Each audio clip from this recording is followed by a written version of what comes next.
कालच या वनताराचे CEO यांना कोल्हापूरमध्ये आणण्यात आलं होतं आणि त्यांनी सांगितलं की बाबा सर्वोच्च न्यायालयाच्या काय कारवाई असेल ती करून आम्ही ही हत्ती परत द्यायला तयार आहे किंवा या हत्तीसाठी आम्ही वनताराचा एक विभाग सुद्धा आम्ही नांदणी इथे काढू.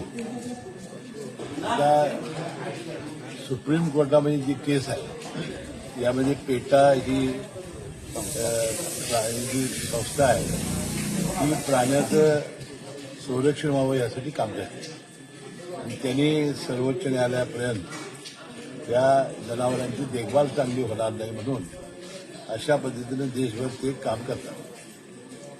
आता ज्या ज्या वेळा या तारखा चाललेल्या होत्या त्या त्या वेळेला वास्तविक ही गोष्ट काही आम्हाला माहितीच नव्हती. यामध्ये आपण आपली भूमिका मांडली का नाही मला माहिती नाही, परंतु दुर्दैवानं सुप्रीम कोर्टाने निकाल दिला आणि या हत्तींना आपल्याला तिकडे पाठवावं लागलं.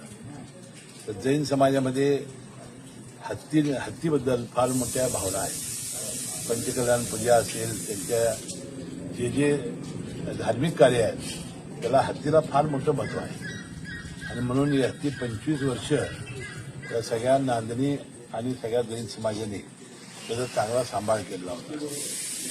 आता एकत्रित सगळं बघितल्यानंतर माझ्यासारख्या कार्यकर्त्याला असं वाटतंय की सर्वोच्च न्यायालयामध्ये रिव्ह्यू पिटिशन टाकावं आणि या रिव्ह्यू पिटिशनला खर्च येणार आहे.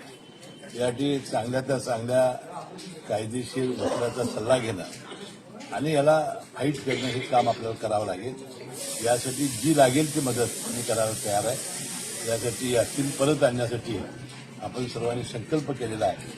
आपल्या सर्वांच्या पाठीशी मी आहे. हिरवागार निसर्ग बरसती श्रावणधारा, उपवासासाठी श्रावण थाळी घेऊन आलाय आपला रानवारा. होय, रानवारा रिसॉर्टमध्ये खास श्रावणानिमित्त सुरू केली आहे स्पेशल श्रावण थाळी. गोडधोड आणि रुचकर शुद्ध शाकाहारी पदार्थाची खमंग रेलचेल आणि सोबत हिरवागार निसर्ग. तेव्हा श्रावणातील उपवास सोडायला सहकुटुंब नक्की या. आजच आपली स्पेशल श्रावण थाळी बुक करा. Ranwara agro form and resort, मुक्काम पोस्ट केरले, पन्हाळा रोड, कोल्हापूर. संपर्क 83 20 14 58 47.